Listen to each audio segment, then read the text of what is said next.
నాలుగో వచనం. ఆ మహిమ గుణాతిశయములను బట్టి ఆయన మనకు అమూల్యములను అత్యధికములైన వాగ్దానములను అనుగ్రహించి ఉన్నాడు.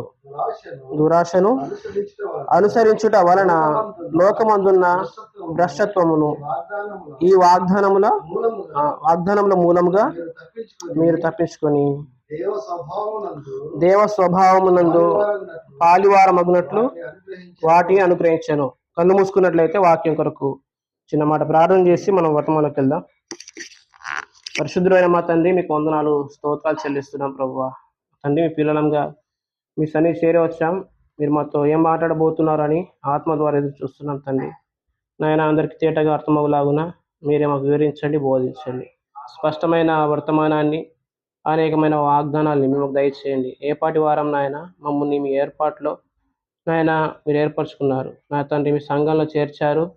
మీ జ్ఞానాన్ని మాకు బోధిస్తున్నారు. మీ ప్రేమను వెల్లడిపరుస్తున్నారు. మీ మర్మాన్ని బయలుపరుస్తున్నారు. నా తండ్రి, పరిపూర్ణమైన సంతోషం అనుభవించడానికి, నీ అందు ఉత్సహించడానికి, ఆదరణ పొందుకోవడానికి నాయన మీరు చూపిస్తున్న కృపకే వందనాలు చెల్లిస్తున్నాం ప్రభు. ఈ సమయంలో కూడా ఈ వాక్య భాగం చదువుకున్నాం తండ్రి. మా తండ్రి, మీరు స్పష్టంగా మాతో మాట్లాడమని నా తండ్రి మీరే ఆత్మ ద్వారా వాక్శక్తి అనుగ్రహించండి ప్రభు. ఏమాత్రం శరీరాన్ని ఆస్పదం చేసుకోకుండా మా తండ్రి మీ శక్తి మీద ఆధారపడుతున్న మీకు వేచి చూస్తున్నాం తండ్రి, సహాయం చేయమని దేవ మహిమ గంట ప్రభావం మీకు ఆరోపిస్తూ యేసుక్రీస్తు ప్రభువు నామమున స్తోత్రాలు చెల్లించి వాక్యాన్ని ధ్యానిస్తున్నాం పరమ తండ్రి, ఆమేన్. చూడండి ఒకసారి, ఇక్కడ 1వ అధ్యాయం 4వ వచనంలో ఏముందంటే, ఆ మహిమ గుణాతిశయములను బట్టి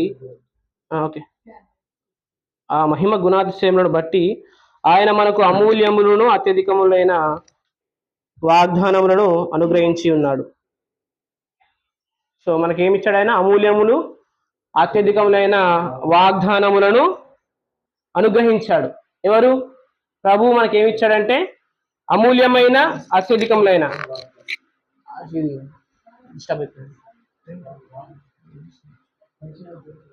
ఒక పాయింట్ తగ్గించాలా? రైట్.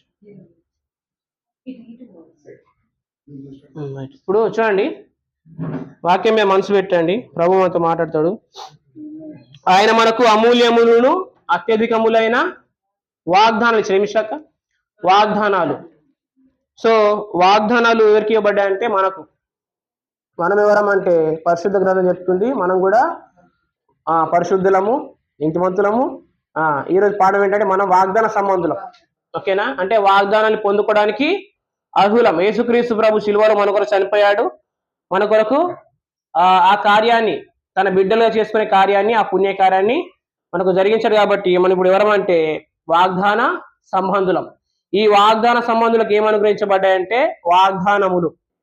సో ఈ వాగ్దానాలు ఎలాంటివంటే అమూల్యములు, అత్యధికములు. అమూల్యములు అంటే మన మూల్యము చెల్లించలేని అంతగా ఆ వాగ్దానం మనకు అనుగ్రహించబడ్డాయి. అవి ఎట్లా ఉన్నాయంటే అత్యధికములు. అంటే ఇవన్నీ ఎలా అంటే మనం లెక్క పెట్టలేమన్నమాట. అన్ని వాగ్దానాలు దేవుడు మనకు దయచేశాడు. అందుకనే కొరింథీ పత్రికలు ఏముంటాయంటే 2వ అధ్యాయం 7వ వచనంలో ఇలా రాయబడి ఉంటది. ఏమంటే దేవుని వాగ్దానములు ఎన్ని అయినను అవన్నీ కూడా క్రీస్తులో అవును అన్నట్టుగానే ఉన్నాయి. అవును అంటే ఏంటిది? హెబ్రీ భాషలో చెప్పాలంటే ఆమెన్. ఆమెన్ అంటే ఏంటిది? ఖచ్చితంగా వాగ్దానాలు దేవుడు నెరవేరుస్తాడు. దేవుడు ఇస్సాక్కి ఒక అబ్రాహాంకి ఏమి ఇచ్చాడంటే ఒక వాగ్దానం ఇచ్చాడు. ఖచ్చితంగా నిర్ణయ కాలంలో నీకు కుమారుడు పుడతాడు. ఖచ్చితంగా ఆ 100 ఏళ్ల వయసులో అబ్రాహాంకి దేవుడు కుమారుడిని అనుగ్రహించాడు. కాబట్టి దేవుడు వాగ్దానం చేసిన దాన్ని ఖచ్చితంగా నెరవేర్చడానికి సమర్థుడు. ఈ వాగ్దానాన్ని ఖచ్చితంగా దేవుడు నెరవేరుస్తాడు. అందుకనే అబ్రాహాము భార్య ఒకసారి దూతలు వచ్చి వాగ్దానాన్ని స్థిరపరిచినప్పుడు తను ఏం చెప్తుందంటే ఆ వాగ్దాన విషయంలో నవ్వుతుంది. ఏం చేస్తుంది? నవ్వుతుంది. ఎందుకు నవ్వుతుంది అంటే అక్కడ కారణం ఏముంటుందంటే ఆమె ఏమంటదంటే నేను బలము ఉడిగిన దాన్ని అని చెప్పేసి ఒక మాట అంట. చూడండి ఒకసారి, ఆదికాండంలో ఈ మాట రాయబడ్డది. 18వ అధ్యాయము ఆదికాండము గ్రంథంలో 18వ అధ్యాయం పుస్తకంలో 18వ అధ్యాయము 12వ వచనంలో చూడండి ఒకసారి. శారా, నేను బలము ఉడిగిన దాని తర్వాత నాకు సుఖము కలుగునా, నా యజమానుడును వృద్ధుడై ఉన్నాడు కదా అని తనలో నవ్వుకుంది. అంటే వాగ్దానం వచ్చినప్పుడు ఏం చేసింది ఆమె? 10వ వచనంలో వాగ్దానం వచ్చింది. ఆ తర్వాత 10వ వచనంలో 12వ వచనంలో ఏం చేసింది ఆమె? నవ్వింది. వాగ్దానం వచ్చినప్పుడు నవ్వింది. దేవుడు ఒక ప్రామిస్ ని ఇచ్చినప్పుడు ఆమె ఏం చేసింది? ఇక్కడ నవ్వింది. కానీ పేతురు పత్రికలో మీరు చూసినట్లయితే అబ్రాహాముని శారా ఏమంటుందంటే నా యజమానుడా అని పిలుస్తుంది. అక్కడ ట్రాన్స్లేషన్ లో వేరే భాషాంతరంలో ఒక మాట ఏముంటుందంటే మై మాస్టర్ ఉంటుంది. అంటే ఏంటిదంటే దానికి అర్థం ఏంటంటే అనేకులకు తండ్రి అయిన అబ్రహామా, అంటే నీ గర్భవాసంలో అనేక మంది పిల్లలు వస్తారు, సంతానం వస్తుంది అని శారా ఇక్కడ నవ్వినట్టు రాయబడింది. కానీ పరిశుద్ధాత్మకు ఏనాయించడంటే ఆమె ఆ వాగ్దానాన్ని నమ్మి తన యజమానుని అబ్రహాముని యజమానుడు అని పిలిచింది. అందుకనే హెబ్రీ పత్రిక 11వ అధ్యాయం 11వ వచనం ఏముంటుందంటే అటువలే శారా కూడా విశ్వాసమును బట్టి వాగ్దానం ఇచ్చిన వాడు నమ్మదగిన వాడని ఎంచి ఆమె దేవుని మయపరిచినట్టుగా చూస్తాం మనం. కాబట్టి వాగ్దానాలు మన యుద్ధకు వస్తున్నప్పుడు మనం ఏం చేయాలి? విశ్వాసంతో నమ్మాలి. ఎందుకు? వాగ్దానం ఇచ్చిన వాడు నమ్మదగిన వాడు, అంతేకాదు వాగ్దానం ఇచ్చిన వాడు నెరవేర్చుటకు సమర్థుడు కదా. మనుషులు మనకు ఎన్నో ప్రామిస్లు ఇస్తారు కదా, మనుషులు మనకు ఎన్నో వాగ్దానాలు ఇస్తారు, మనుషులు మనకు ఎన్నో హామీలు ఇస్తారు. నీకు అది చేస్తాం, నీకు అండగా ఉంటాం, మీకు తోడుగా ఉంటాం అని చెప్పేసి మనకు పలుకుతారు. కానీ అవి ఒకవేళ వారు వాళ్ళ శరీరాన్ని బట్టి చెప్తే, అంటే వాళ్ళ సామర్థ్యాన్ని బట్టి చెప్తే ఖచ్చితంగా కొన్నిసార్లు మనకు చేయకపోవచ్చు. అయితే ఒకసారి యోసేపు జీవితంలో ఇలానే జరిగింది. చూడండి ఒకసారి ఆదికాండం 41వ అధ్యాయంలో ఇలా జరిగింది. ఆదికాండము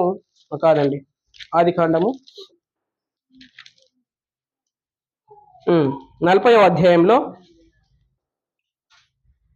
యోసేపు చెరసాలలో ఉన్నప్పుడు ఒక సంఘటన ఏం జరుగుతుందంటే ఆ దేశంలో ఐగుప్తు రాజు కింద ఉన్నటువంటి పానగాయకుల అధిపతి, భక్షకారుల అధిపతి, వాళ్ళిద్దరు కూడా యోసేపు ఎక్కడైతే బంధించబడ్డాడో అక్కడ వారు తీసుకొని రాబడతారు. అయితే అక్కడ వారు కలలు కంటారు. ఏమంటారు? కలలు. ఈ కలభావాన్ని ఎవరు చెప్తారంటే వాళ్ళకి యోసేపు కలభావాన్ని విప్పి వారికి కళ యొక్క అర్థాన్ని చెప్పినప్పుడు యాజ్ డీజ్ గా చెప్పిన ఆ మాట చొప్పున, అంటే దేవుడు ఆయన బయలుపరిచిన మాట ఖచ్చితంగా జరుగుతుంది. కానీ యోసేపు ఆ పానదాయకుల అధిపతిని ఏమంటాడంటే 40వ అధ్యాయం 14వ వచనంలో ఏమంటాడంటే అతను, కాబట్టి నీకు క్షేమం కలిగినప్పుడు, యోసేపు అంటాడు, కాబట్టి నీకు క్షేమం అంటే ఆ కలభావం చొప్పున నీకు మేలు జ్ఞాపకం చేసుకోమని నా యందు కరుణించి ఫరోతో నన్ను గురించి మాట్లాడి ఈ ఇంటిలో నుండి నన్ను బయట రప్పించుము అని చెప్పేసి అంటాడు. ఎవరంటాడు? యోసేపు. ఎవరిని? పానదాయకుల అధిపతిని. అప్పుడు అతను ఏం చేస్తాడు? మర్చిపోతాడు ఆ సంగతి. ఏం చేస్తాడు? మర్చిపోయి చూడండి 23వ వచనంలో, అయితే పానదాయకుల అధిపతి యోసేపును జ్ఞాపకం చేసుకొనక అతని మర్చిపోయాడు. చూడండి ఒకసారి. మనుషులు వాగ్దానాలు ఇచ్చి, మనుషులు మాటిచ్చి ఏం చేస్తారు? మర్చిపోయే అవకాశం ఉంది. కానీ దేవుడు మాటిస్తే ఖచ్చితంగా నెరవేరుస్తాడు. కానీ ఆ వాగ్దానం పైన మాకు నిరీక్షణ ఉండాలి. దేవుడు వాగ్దానం ఇచ్చింది కదా, ఎలాగ నెరవేరుస్తాడు అనేది కాదు. ఖచ్చితంగా ఆ వాగ్దానాల మీద మనకి ఏముండాలి? నిరీక్షణ ఉండాలి. ఇప్పుడు ఇశ్రాయేలీలు ఐగుప్తు దేశం నుంచి బయటకు వచ్చారు. వాళ్ళ టార్గెట్ ఏంటిది? కనాను దేశంలో ప్రవేశించాలా, వాగ్దాన దేశంలో ప్రవేశించాలా. కానీ వాళ్ళు ఏమన్నారు?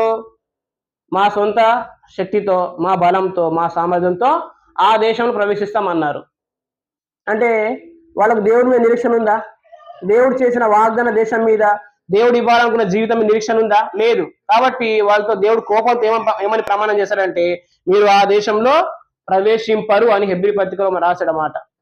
దేవుడు కోపంతో ప్రమాణం చేశాడు. కాబట్టి దేవుడు అమూల్యములను అత్యధికములైన వాగ్దానాలు ఇచ్చాడు. కానీ ఆ వాగ్దానం మనం పొందుకోవాలంటే ఖచ్చితంగా వాగ్దానాల మీద మనసు పెట్టాలి. ఎందుకంటే వాగ్దానాలు దాన్ని నెరవేరుస్తాడు ఆయన. మన వాగ్దానాల విషయంలో మనం జాగ్రత్త కలిగి ఉండాలి. అందుకనే హెబ్రీ పత్రిక 4వ అధ్యాయం 1వ వచనంలో ఏముంటుందంటే ఆయన యొక్క విశ్రాంతిలో ప్రవేశించదు మన వాగ్దానం విషయంలో తప్పుకోవద్దు. చూడు ఒకసారి మాట. హెబ్రీ పత్రిక 4వ అధ్యాయము 1వ వచనంలో మాట చూడండి ఒకసారి. ఆయన యొక్క విశ్రాంతిలో ప్రవేశించదు మన వాగ్దానం ఉండగా మీలో ఎవడైనాను ఒకవేళ ఆ వాగ్దానం పొందకుండా తప్పిపోవునేమి ఏం కలిగి ఉండాలి? భయం కలిగి ఉండాలా కదా. ఎందుకు భయం కలిగి ఉండాలా? జీవన వాగ్దానం రాకపోతే ఏం జరుగుతుంది? మనం ఇంతకుముందు ఫస్ట్ స్టార్టింగ్ లో ఒక రిఫరెన్స్ ఏంటిది? ఆ వాగ్దానాల మూలంగా మందు భ్రష్టవాన్ని తప్పించుకోవాలా. అంటే వాగ్దానాన్ని మనం అనుభవించలేమనుకో, మనం లోకమందున భ్రష్టత్వాన్ని భ్రష్టత్వంలో పడిపోయే అవకాశం ఉంది. బైబిల్లో ఒక వ్యక్తికి భ్రష్టుడు పేరుంది, చెప్తారు ఎవరన్నా? ఏశావు కదా. అంతేకాదు వ్యభిచారి అని కూడా పేరుంది. తండ్రి యొద్ద నుండి ఆ ఆశీర్వచనం పొందుకోకుండా ఒక పూట కూటి కొరకు తన జ్యేష్ఠాన్ని నమ్ముకున్నాడు. అతని గురించి రాయబడిన మాట ఏంటి? 12వ ఏశావు భ్రష్టుడు అన్నాడు. ఏమన్నా? భ్రష్టుడు అంటే వాగ్దానాలు పొందుకోకపోతే ఏమైతే ఈ లోకంలో ఉన్నంత కూడా పేరు పెట్టింది కదా. కాబట్టి ఆ భ్రష్టత్వంలో పడిపోయే అవకాశము ఉంటది. అందరూ కొరకు సిద్ధపరిచారు కదా. ఇప్పుడు వాగ్దానం వచ్చింది అనుకో, క్వశ్చన్ మిమ్మల్ని, వాగ్దానాన్ని ఎట్టి పరిస్థితుల్లో వచ్చా అంటే ఎలాంటి సమస్యలు మనమే దాడి చేస్తున్నా గానీ ఆ వాగ్దానాన్ని నమ్మట. మనం ఉదాహరణగా ఒక మాట చూసుకున్నట్లయితే చూడండి ఒకసారి, రోమపత్రిక 4వ అధ్యాయంలో ఈ మాటను చూడండి ఒకసారి. రోమపత్రిక 4వ అధ్యాయంలో అబ్రహాము విశ్వాస అడుగుజాలను బట్టి నడుచుకున్నట్టుగా మనం చూస్తాం అబ్రహాం గురించి సాక్ష్యాన్ని. అదే అధ్యాయంలో పరిశుద్ధాత్ముడు ఇలాగ రాయించాడు. చూడండి ఒకసారి, ఆ 4వ అధ్యాయము 18వ వచనం. నీ తరము ఇలాగూ ఉండునని చెప్పిన దాన్ని బట్టి తాను అనేక జనములకు తండ్రి అగునట్లు నిరీక్షణకు ఆధారము లేనప్పుడు అతడు నిరీక్షణ కలిగి ఏం లేదు, నిరీక్షణకు ఆధారం లేదు. అబ్రహాంకి అప్పటికే 100 ఏళ్ల వయసు ఉంది, బలము ఉడిగిపోయింది, మృతతుల్యమైన శరీరం కలిగి ఉన్నాడు. కానీ దేవుడు ఏమిచ్చాడు? వాగ్దానం ఇచ్చాడు. కానీ అతడు నిరీక్షణకు ఆధారం అసలు బేద లేదు. పోయిన శరీరం యవనంగా ఉందా పిల్లలు కనడానికి? అలాంటి నిరీక్షణ లేనప్పుడు ఆధారం బేస్ లేదు, అలాంటప్పుడు కూడా ఏం చేశాడు ఆయన? నమ్మాడు, వాగ్దానాన్ని నమ్మాడు. చూడండి 10వ వచనం. మరియు అతడు విశ్వాసం ముందు బలహీనుడు కాక రమారమి 100 ఏళ్ల వయసు గలవాడై ఉండి అప్పటికి తన శరీరం మృత్యులమైనట్టును శారా గర్భమును మృత్యులమైనట్టును ఆలోచించను గాని ఇక్కడ ఏముంది? అవిశ్వాసం వలన దేవుని వాగ్దానం గురించి సందేహించలేదు. వాగ్దానాన్ని ఏం చేయలేదు? డౌట్ పట్టలే. వాగ్దానాన్ని డౌట్ పట్టలే. ఎందుకు? ఖచ్చితంగా చూడండి 21వ వచనం. దేవుని మయపరిచాడు వాగ్దానం బట్టి, ఆయన వాగ్దానం చేసిన దాన్ని నెరవేర్చిన సమర్థులని ఊడిగా విశ్వసించి విశ్వాసం వల్ల ఏం పొందుకున్నాడు ఆయన? రైట్. ఇప్పుడు వాగ్దానం వచ్చిందంటే మనకి ఏమొచ్చినట్టు? వచ్చినట్టు. వాగ్దానం వచ్చిందంటే బలం వచ్చినట్టే. ఇప్పుడు మనం బలహీనమా? గుండె శరీరం వారమా? లేకపోతే దుఃఖాలకు అవసరం ఉందా? చింతించాల్సిన అవసరం ఉందా? ఎందుకు? మనకు వాగ్దానాలు వస్తున్నాయి కాబట్టి. మనల్ని ప్రేమించి అనేకమైన వాగ్దానాన్ని మన యుద్ధకు తీసుకొస్తున్నాడు. కాబట్టి నిరీక్షణ లేకపోయినా, సిచ్యువేషన్స్ బ్యాడ్గా ఉన్నా, అప్పులకు సమస్యలు కూరుకుపోయినా కానీ ఖచ్చితంగా ఏం చేయాలి? ఆ వాగ్దానం నమ్మి ప్రార్థన చేయాలి ఖచ్చితంగా. ఎందుకు? వాగ్దానం ఇచ్చాడు, దాన్ని నెరవేర్చుటకు సమర్థుడు. అతడు 100 ఏళ్ల గలవాడైనా కానీ దేవుడు వాగ్దానం ఇచ్చిన దాన్ని చేస్తాడని ఆ విషయం వల్ల అతను ఏం పొందుకున్నాడు? బలం పొందుకున్నాడు. ఇప్పుడు మన బలం దేంట్లో ఉంది? వాగ్దానంలో. దేంట్లో ఉంది? మంచి చెప్పినావు, సూపర్. వాగ్దానం ఉంది కదా. సో వాగ్దానం వల్ల బలం పొందుకున్నాడు, విశ్వాస బలం పొందుకున్నాడు కదా. సరే, మరొక మాట చూసుకున్నాం ఒకసారి.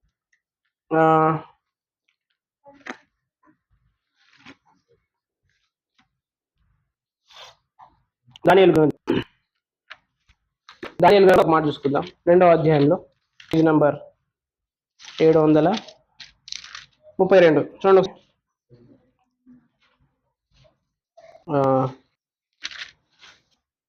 734 అండి.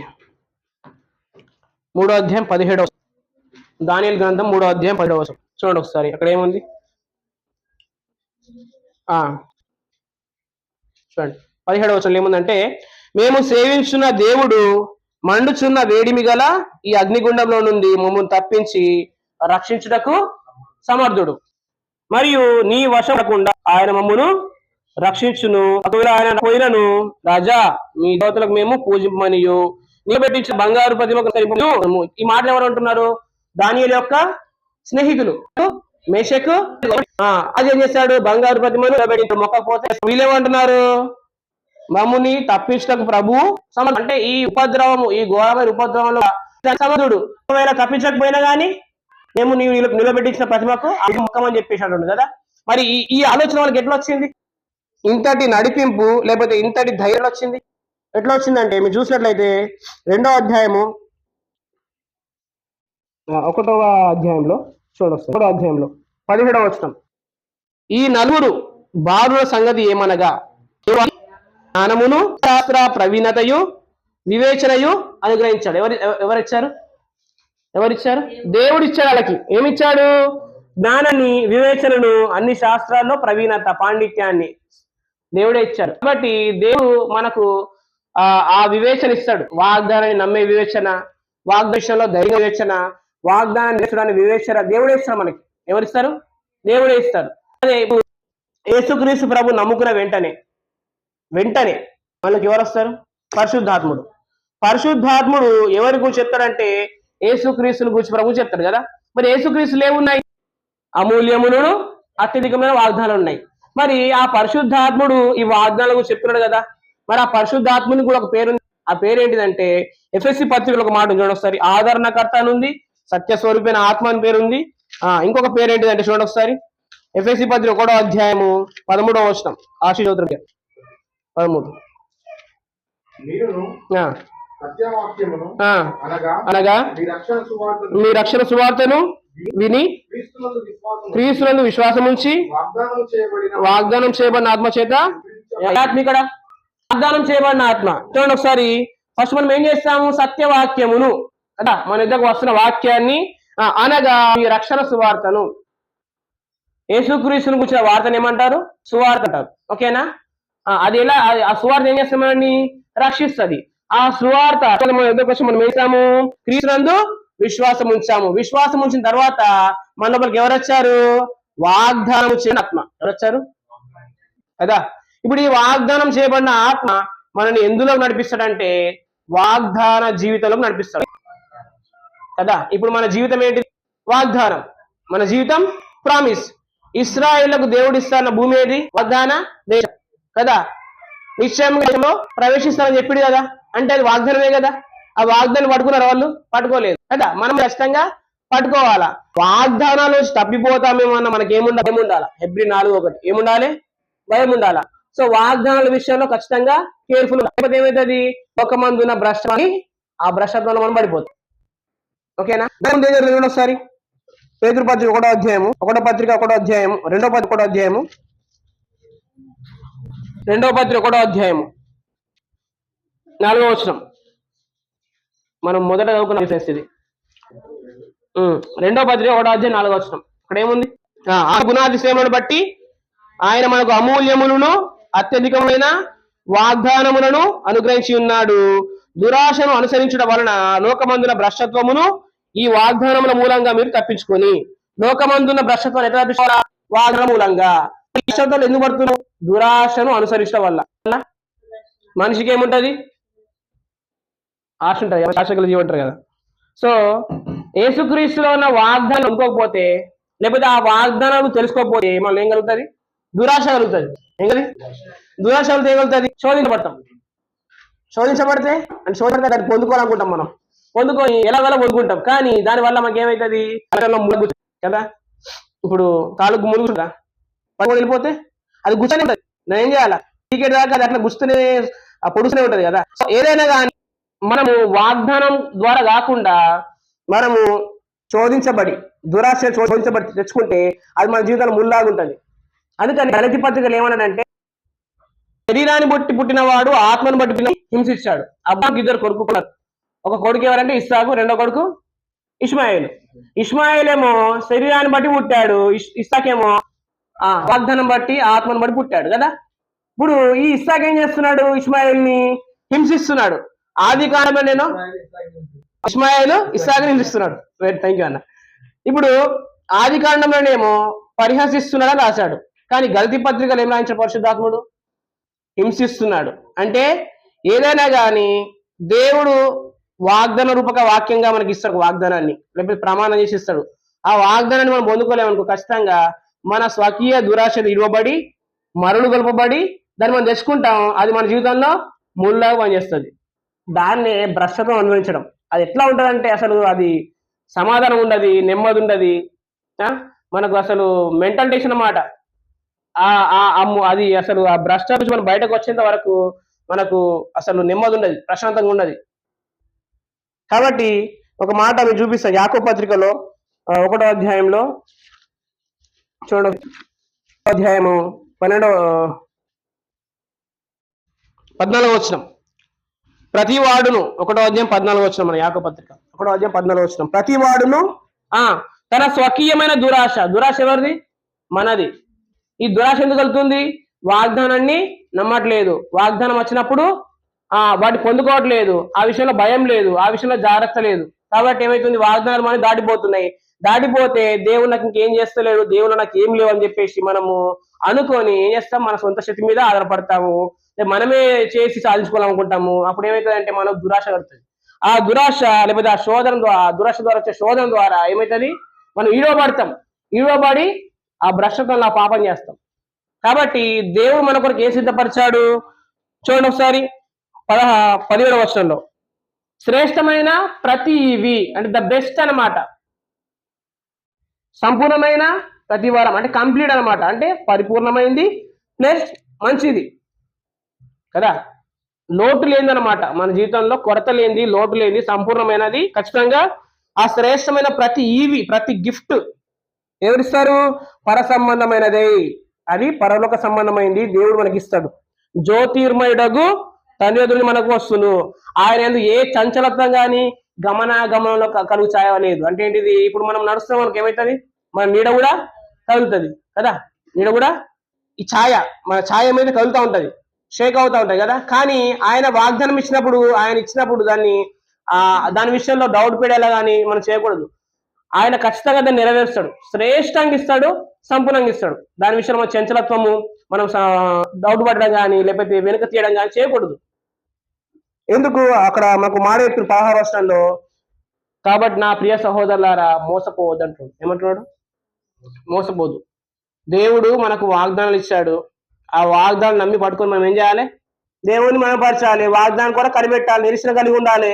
దేవుడు తగిన సమయం మందు ఏమిచ్చాడు, అబ్రాహాంకి ఇస్సాకుని ఇచ్చాడు. ఇస్సాక్ అంటే ఏంటిది, నవ్వు. ఇస్సాక్ అంటే ఏంటిది, అంటే మన జీవితంలో నవ్వు అని దేవుడు అనుకుంటున్నాడు కదా. అంటే వాగ్దానం మనం పొందుకుంటే ఖచ్చితంగా మన జీవితాన్ని చూస్తాం, నవ్వు చూస్తాం, హ్యాపీ. యోహాను పత్రికలో ఏముందంటే 1వ అధ్యాయం 5వ వచనంలో పరిపూర్ణ సంతోషం ఉన్నది. ఏముంది అక్కడ, పరిపూర్ణమైన సంతోషం, అంటే ఫుల్ ఫ్లెడ్జ్డ్ గా మనకు హ్యాపీనెస్ ఇస్తాడు ఆయన.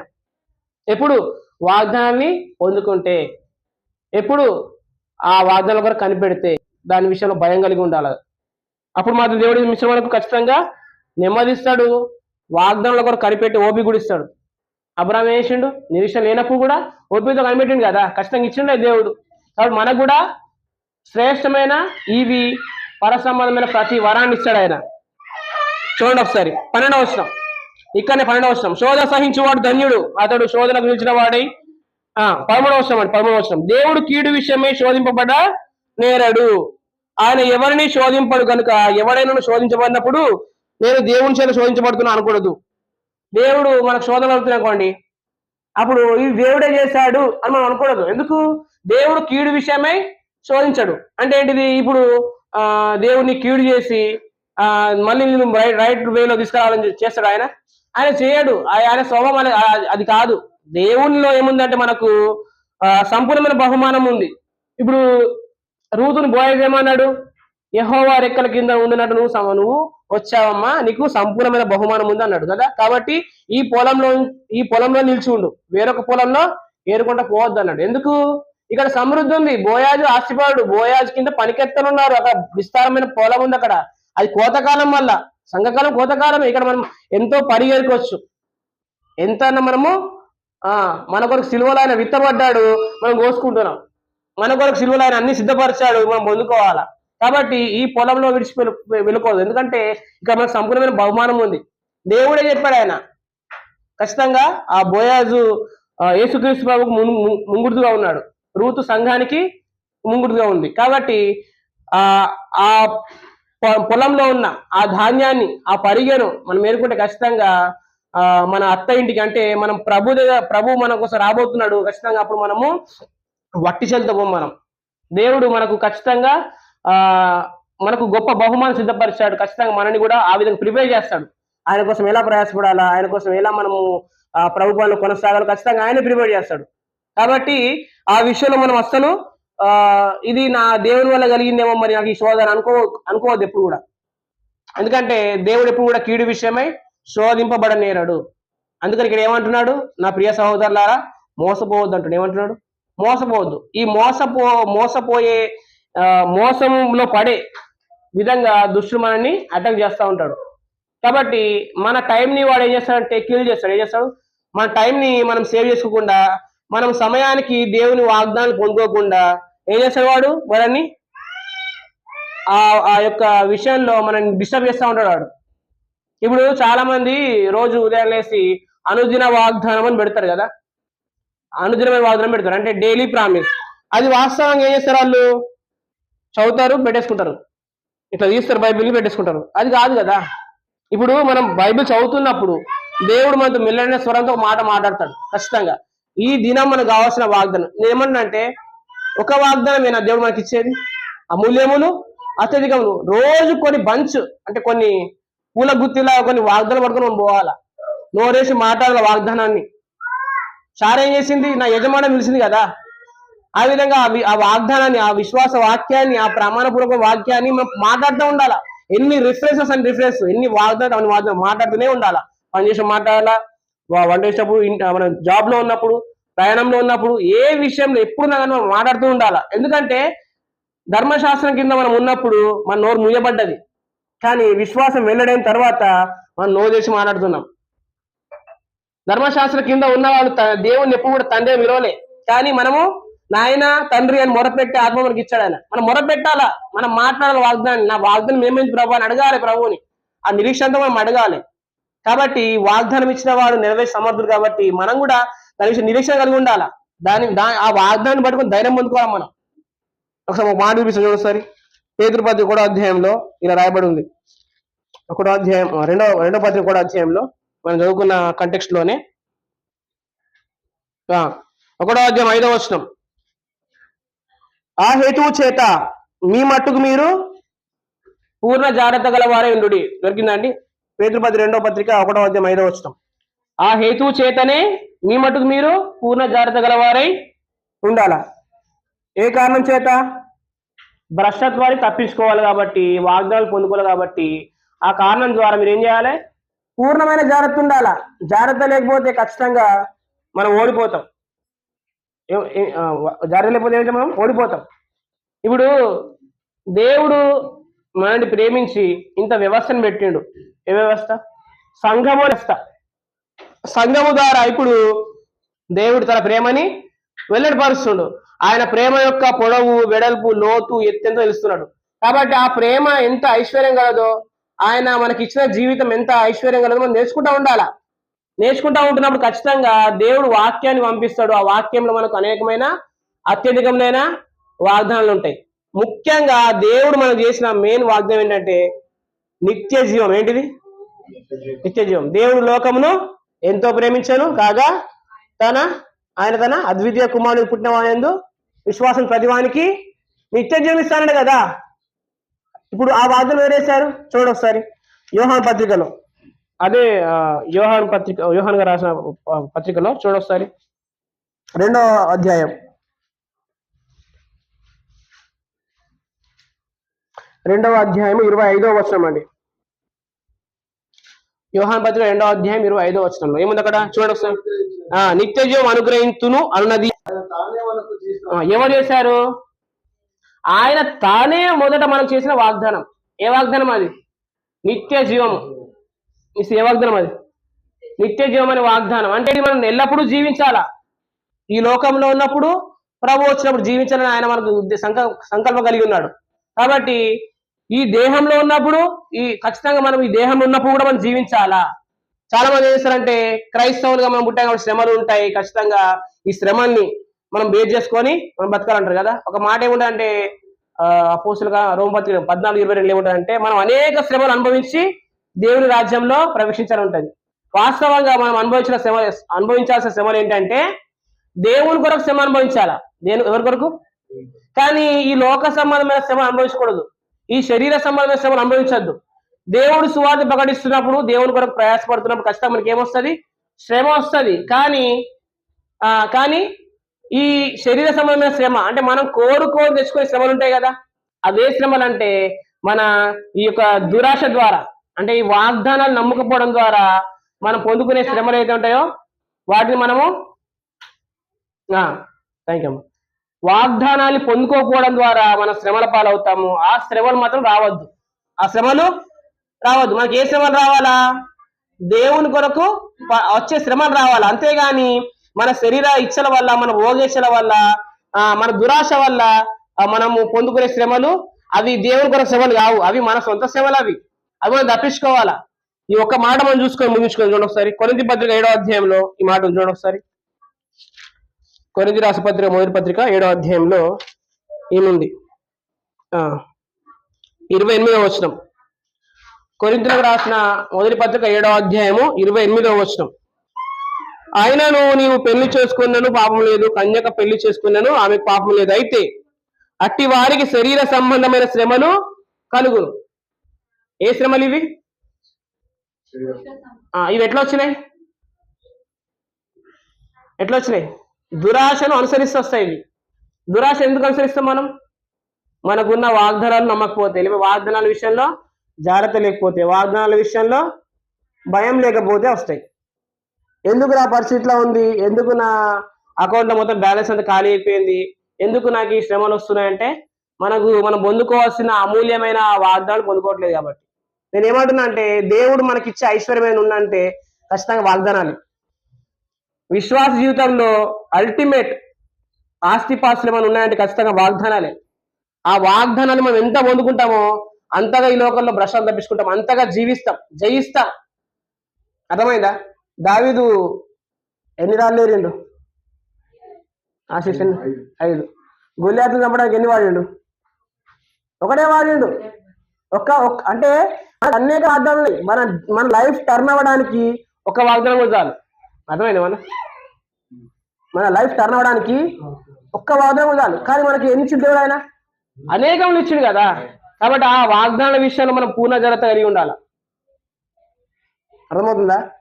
శద్రకు, మేషకు, అబేద్నెగోలకు ఆయన జ్ఞాన వివేచన ఇచ్చాడు, సకల విద్య ప్రావీణ్యత, ఇలాంటి పాయింట్ ఇచ్చాడు. వారు ఆ వాగ్దానాల విషయంలో కేర్ఫుల్ ఉన్నారు కాబట్టి అంత ధైర్యంగా మాట్లాడండి. ఏమని మాట్లాడిండు? ఓ రాజా, ఈ మనుషున్న అగ్నిగుండం నుంచి తప్పించడం మా దేవుడు సమర్థుడు, ఒకవేళ రక్షించకపోయినాను నీవు నిలబెట్టించిన ప్రతిమకు సాగిల పడమని చెప్పిండు. రాజు ఏం చేసిండు?